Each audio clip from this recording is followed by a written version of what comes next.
practically speaking, mind matter is a subject matter on which I have been contemplating over last more than 25 years. And although the contemplation is there, but to bring out mind matter within the realm of empirical science is a great challenge. We have done many attempts to study it. We have not still been successful, but we realize that someone is going to crack it, because this is the first stage to bring out the concept of holistic notion of everything that is existing. So we need to study mind matter together. So let me share my screen.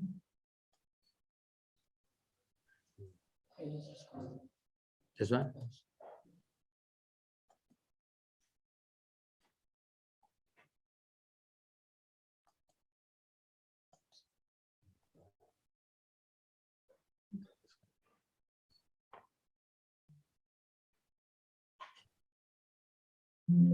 Okay.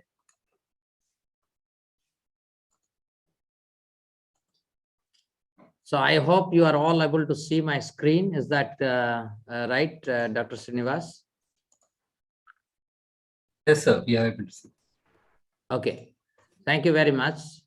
I have given the topic towards mind-body simulation. From the very beginning, I am accepting that we are still not at a stage in which we can really do mind-body simulation.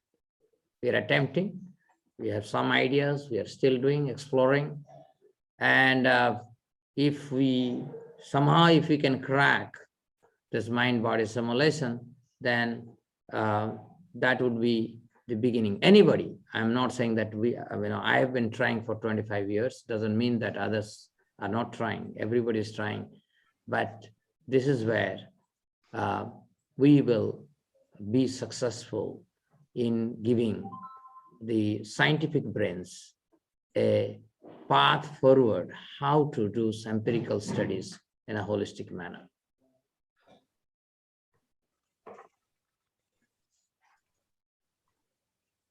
So what is mind-body? When I say mind-body, it is one word. It is not two component.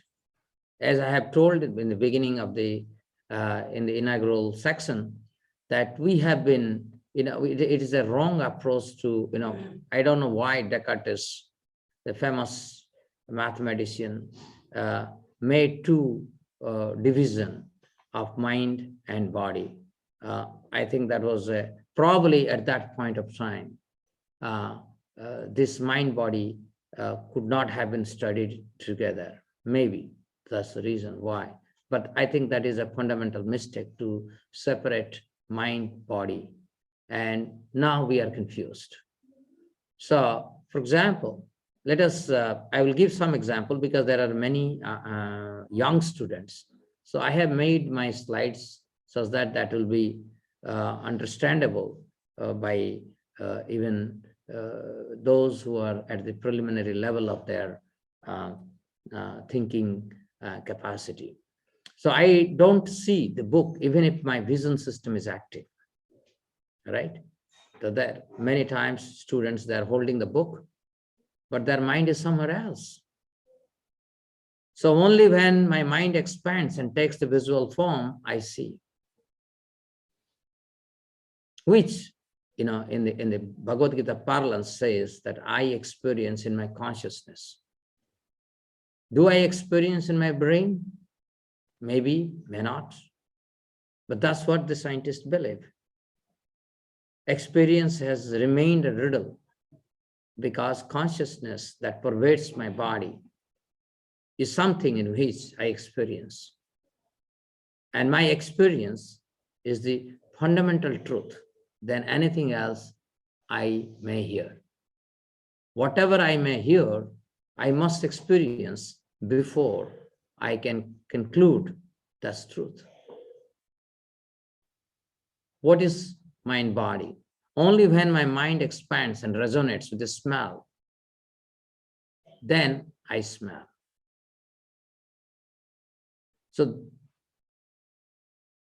what is this mind? Growth of species.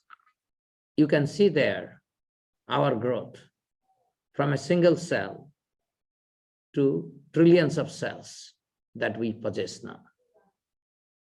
It didn't happen. It's not, in current science, we try to understand this phenomena completely, physically, in terms of matter. That how a sperm and egg, they fuse and give rise to a body of 120 trillion cells. And my question to all the sincere seekers of truth is that if we all know what is the chemical composition of egg and chemical composition of sperm,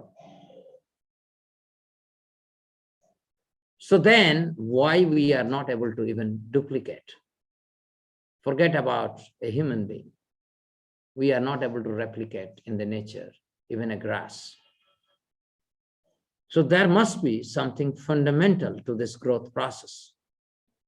The Vedanta says, in the fusion itself, before the fusion, the mind along with the soul resides or is guided through the sperm to the egg. And there is a fusion. That means when we see the first cell of our existence, in that I, in a very subtle way, am existing. So this very important information should guide us to develop the science of matter much better, instead of saying this is mythology. And we have enough evidence to realize that something survives even after death, whether it is the near-death experience, whether it is regression to the past lives, or the seers of truth, the Vedanta.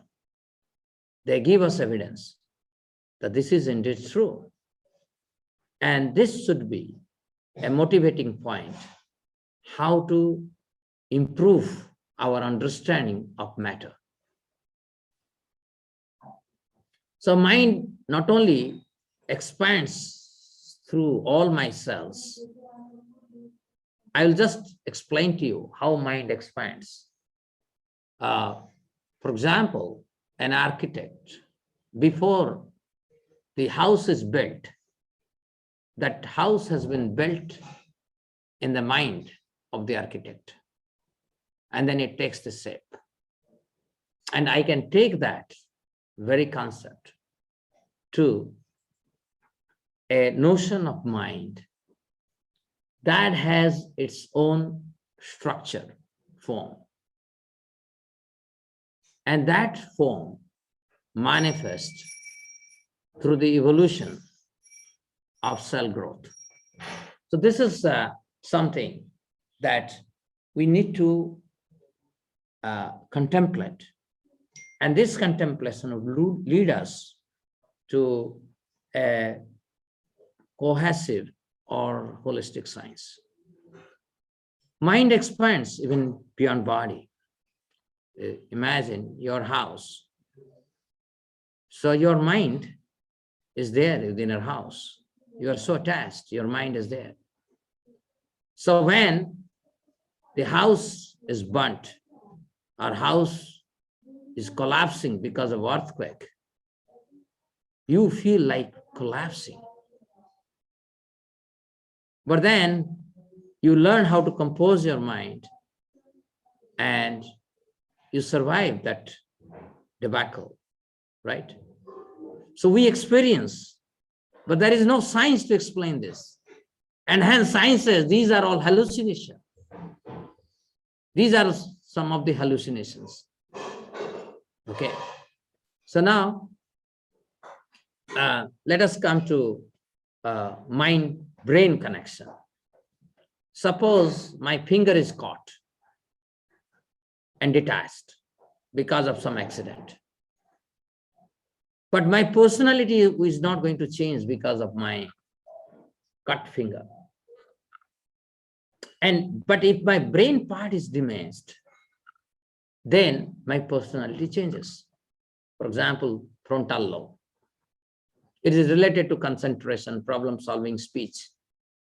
And if there is traumatic brain injury in frontal lobe, then I have lack of focus, irritability, language difficulty. So these experiments has made us to think that mind is an epiphenomenon of brain within modern scientific research. And I would argue against such a wrong hypothesis. So when we talk about mind-brain, obviously the question is, what is more fundamental, brain or mind? Mind or brain? This is the question, right? And physicalist theory says mind is the epiphenomenon of the brain. So brain is the source. Brain in action gives rise to mind. The laws of psychology are governed, hence the laws of psychology are governed by the laws of physics, chemistry, and biology. The bottleneck, there are so many bottlenecks, but some of the things is the existence of qualia. The felt qualities of experience cannot be explained by this. Problems of intentionality are not solved. Physicalism of abstract objects, entities apparently not located in space and time, cannot be explained. And simple thing here, when I throw a stone and that hits the glass window and breaks it, do I have a theory for this? No. Many times we take a stone and near the mango tree, we try to hit the mango, ripened mango, so that it will fall down, so that I can enjoy it. You will never think in your dream that suddenly a stone would fly and hit the mango. No. You are throwing by your power of intention. The stone is active by the power of intention. Stone itself is not active. Somebody has to throw the stone. So this intentionality, where it is. What is this theory? All that we do, the release of the stone in my hand, if I can know what is the momentum imparted on it, from there I can do a scientific prediction. But I cannot make a prediction. Suppose I am thinking to hit the glass or to hit the tree. Nobody knows. All that people can probably look at is a stone in my hand. So this is one of the great bottleneck within the modern science. I will show you another thing. A person being asleep, anesthetized, or in a coma, regains his consciousness.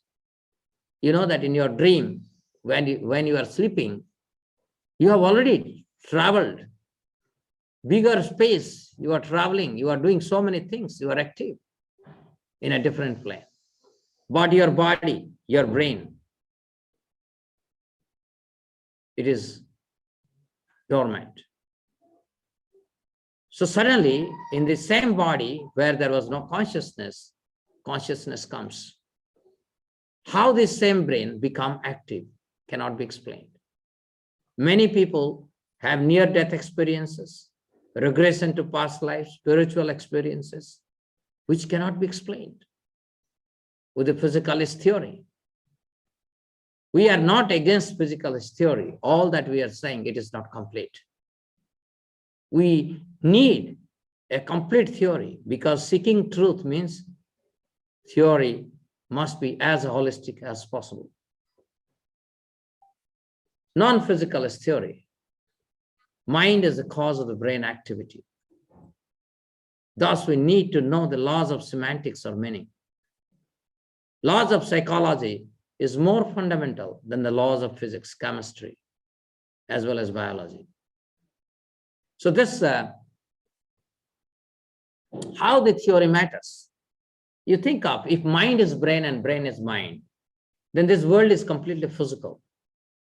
Then there is no purpose behind this world.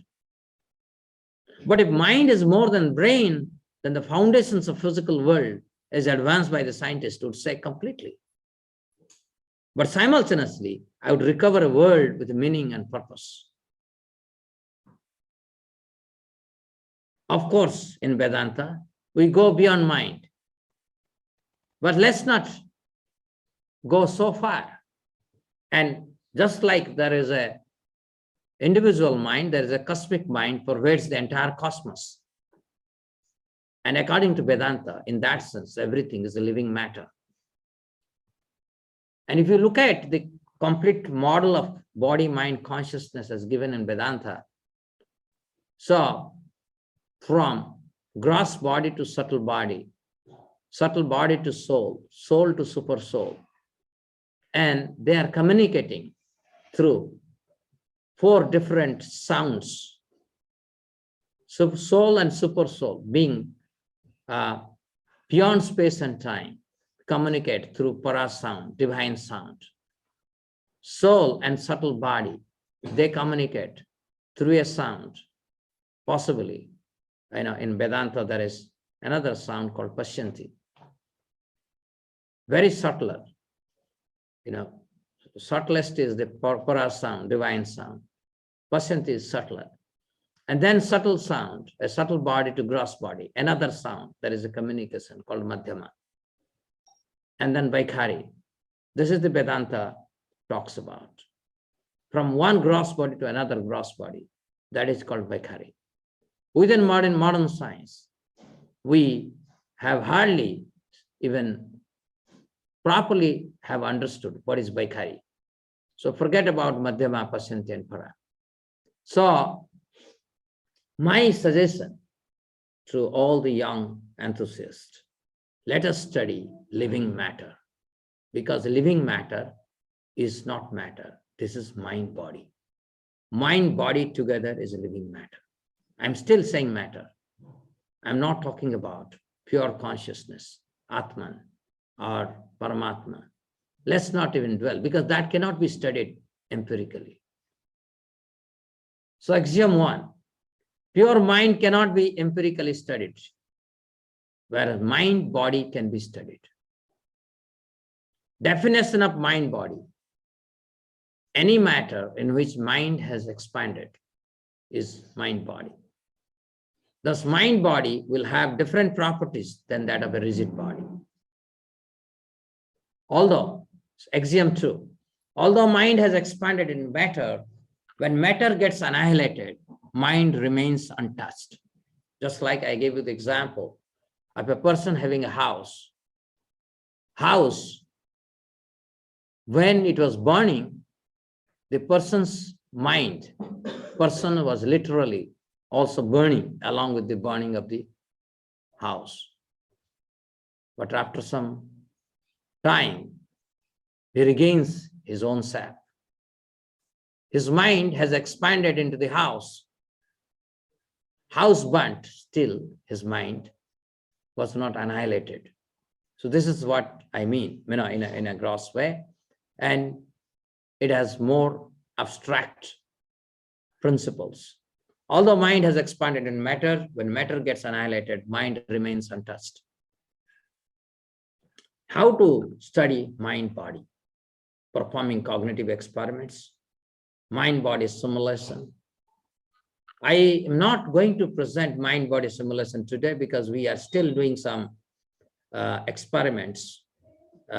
And unless we get some information from that experiment, I am not able to present. So, can you simulate the behavior of a mind-body in some computer simulation? I will just give you some thought experiment, but it is really very, very tough to do it. A rigid body and a mind-body. What is the difference? When subjected to external force, a rigid body explodes to pieces following the laws of conservation, and its explosion is irreversible.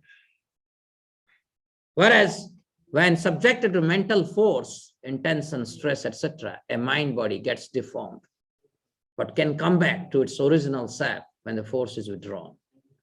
This explosion is irreversible. Just think about a person whose house is on fire.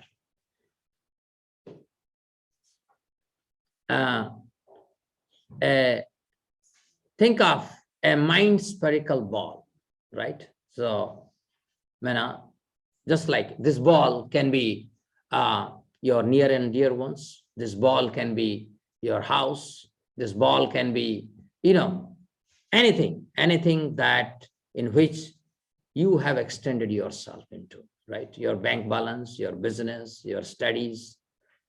So, and what happens when this ball is purely matter? Then when it exploded, finished. But if it's a mind ball, it explodes, right? For example, you go through a shock of your life, then what happens? The whole world collapses. But then, when you come out of that shock, again, the same collapsed world comes back into its shape. For example, here, it has collapsed. Now, it joins. You recover your world. So this is a very powerful thought experiment. Can we simulate and derive these laws of semantics? This is something that we need to do. And unless we have a simulation model by which we can derive the laws of semantics, we cannot explain the nature of experience, or how do we have experience.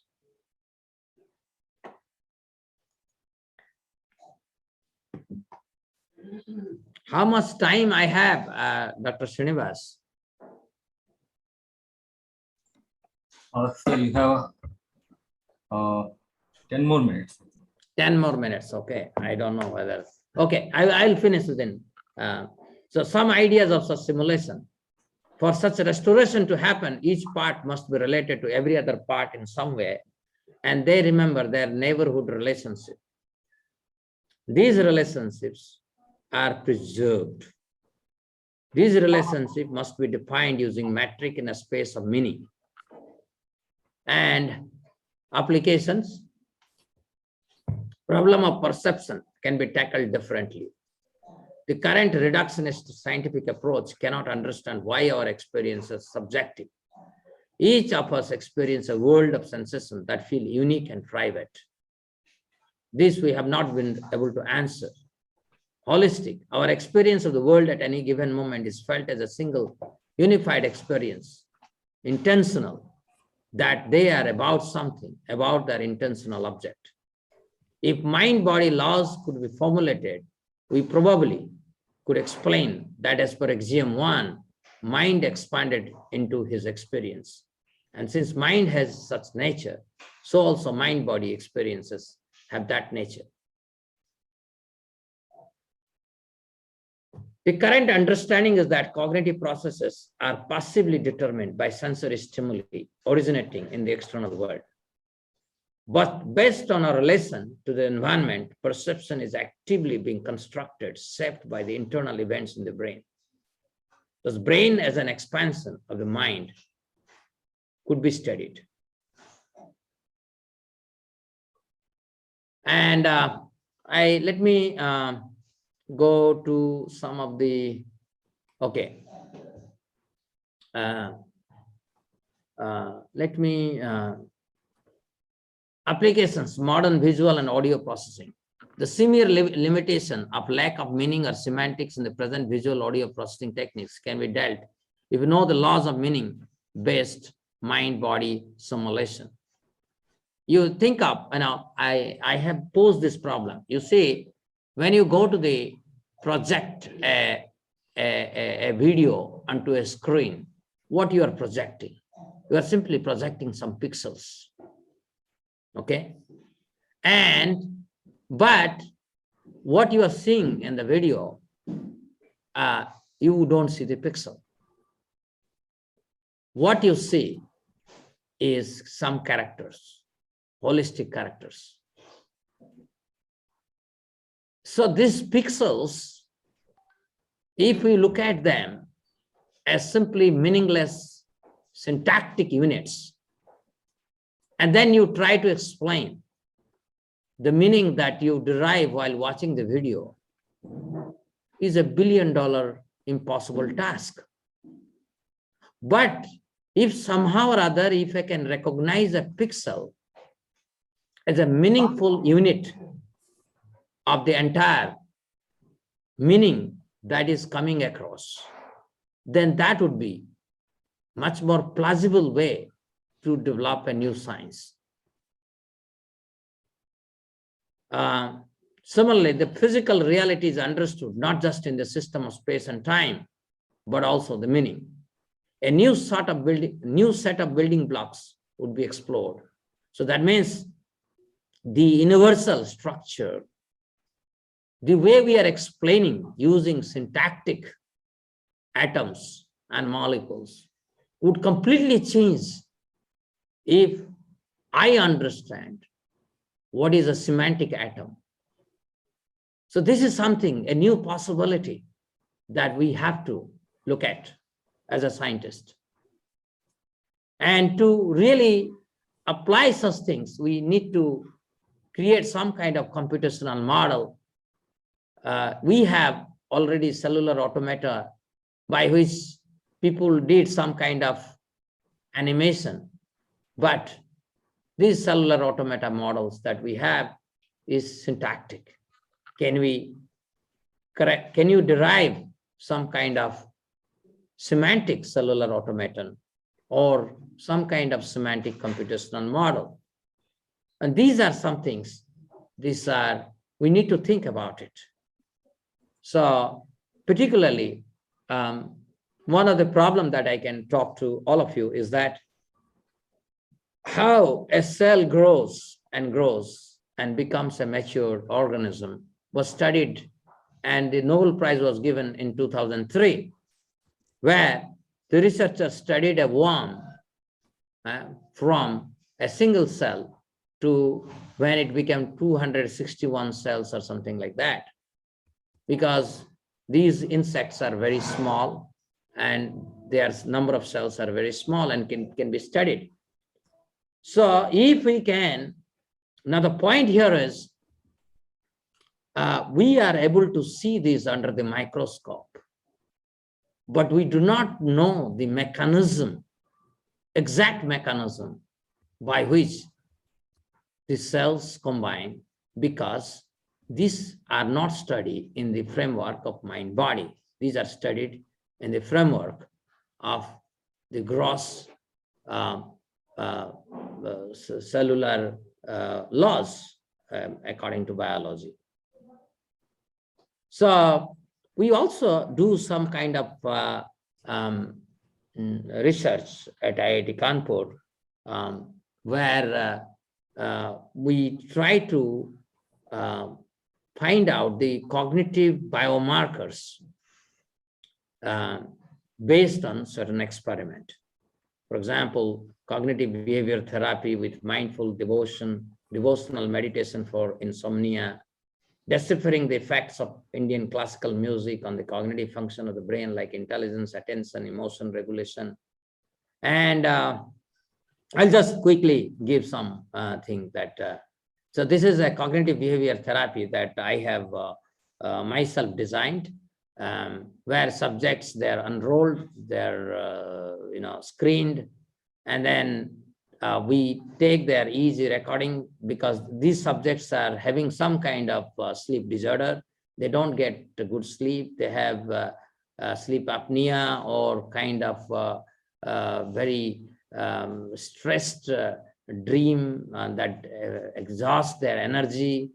So I put them through a cognitive behavior therapy based on the divine sound meditation, and then after during the mid and post test recording we do. That means these people, these candidates, they do this, they go through this experiment for 15 days, 30 days, depending on what kind of experiment or control behavior, a control group we have created. And then looking at those easy data, we create neural network modeling, statistical analysis of the data we do. And what the exact details are, we have 50% enrolled for the test, 18 excluded based on screening, and 32 were taken after filling out the questionnaire. And from there, again, 8 were excluded as they didn't show interest for the further recording and CBT. And 24 finally assigned to receive CBT. Each completed 7 days follow-up. Second recording were taken for each, and then statistical analysis was done on the sleep parameters. So here we had mantra meditation, devotional song. We first put them into Yoga Nidra, and then we combined in this Yoga Nidra, pranayama, mantra imagery, and finally, week-long yoga retreat camp, monthly yoga retreat trips of about 1 week duration. So these are the things that we did. You can see how the students are going through this CBT. And finally, effect of intervention is that we saw improved sleep efficiency, increased REM sleep duration, and decreased sleep arousal. Because during the sleep, if you are waking up again and again, so you will not have a good sleep. So all these parameters were improved. And I will show you another thing, deciphering the effect of Indian classical music. I will explain why we do this experiment, because this is the how a classical music can enhance the cognitive and intelligence aspect of the brain. Here we had easy recording for 20 subjects at 32 scalp positions as per 1020 international system. The experimental session consists of 3 conditions: pre-meditation silence condition for 275 seconds, meditational condition for 9 minutes 53 seconds, and post-meditation silence condition for 275 seconds. To decipher the neural mechanism, we juxtapose pre-meditation, post-meditation condition. We performed power and several phase analysis to explore the mechanism. Given the literary evidence from earlier studies involving Rag Darwari, we decided to choose Rag Darwari as the experimental stimulus. And I'll just give you, because our analysis is based on EEG recording. And many of you may not be knowing what are the EEG. These are the brain wave signals that are collected over the skull of the human brain, over the skull. So you see there is a delta wave that is less than 4 Hz. This is a characteristic of deep sleep. Theta, which is 4 to 8 Hz, it is the characteristic of light sleep, rapid eye movement sleep. Alpha, 8 to 12, is an optimal state of relaxed alertness. It is responsible for enhanced cognitive information processing. Beta, this is another wave we can see in the EEG signal, 12 to 40 Hz. Higher beta, 25 to 40 Hz, is the signature brain wave of people with anxiety, people experiencing frustration, people under stress. Low beta is the band that synchronizes our body's automatic function. So it is also called sensory motor rhythm frequency. And gamma is above 40 Hz. It is associated with enhanced binding of the information into an episode. So these are already easy studies people have done in different, whether it is cognitive study, EEG study, sleep quality study, music study. So we have, given the time, all that I will tell you what we achieved through this is here. So you see that in your brain part, there are different brain segments, anterior, cingulate, frontal lobe, temporal lobe, parietal lobe, occipital lobe. What happens when before we administered the music, you see that how these brain forces, they communicate among each other. That means there is a very strong correlation between these. That means every part of my brain is talking to another part. So there is a big noise within the brain. The moment you administer the music, then what happens? This communication channel, they becomes very thin. Rather, the individual, the brain part, meant for specific function, becomes stronger.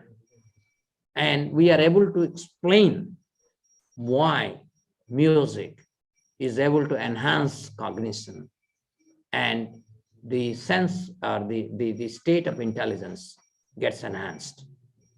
One of the things that in Bhagavad Gita, it always says that association of mode of goodness enhances jnana or intelligence.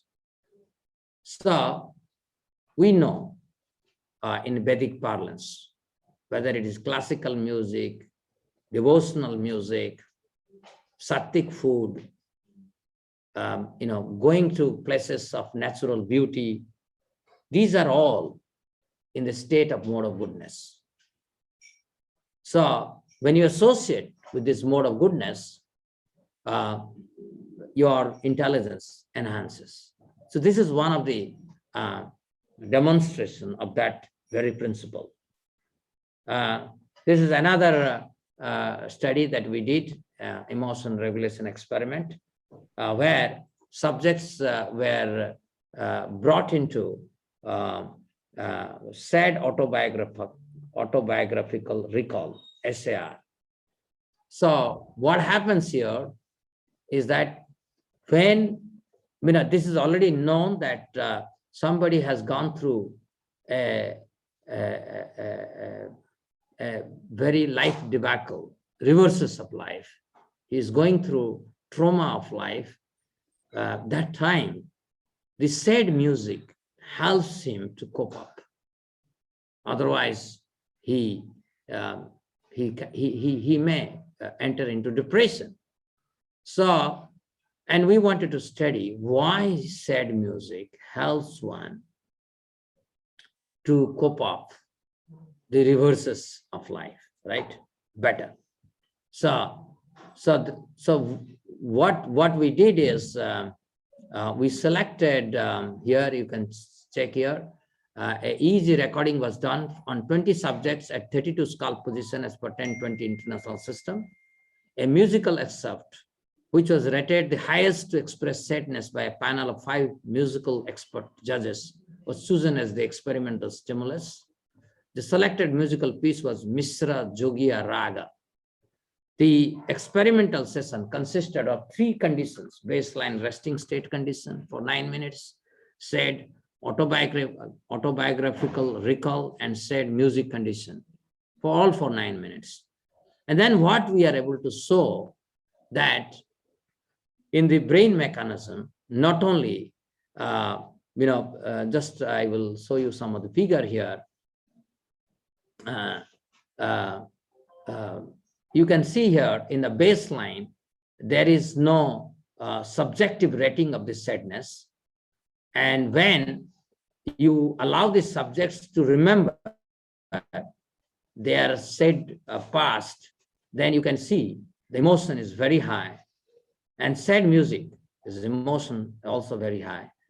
But then what this sad music does, that it makes the person to experience the sadness that was caused by the environment. And because of this, there is a matured way to go through the sadness. And get back your composure.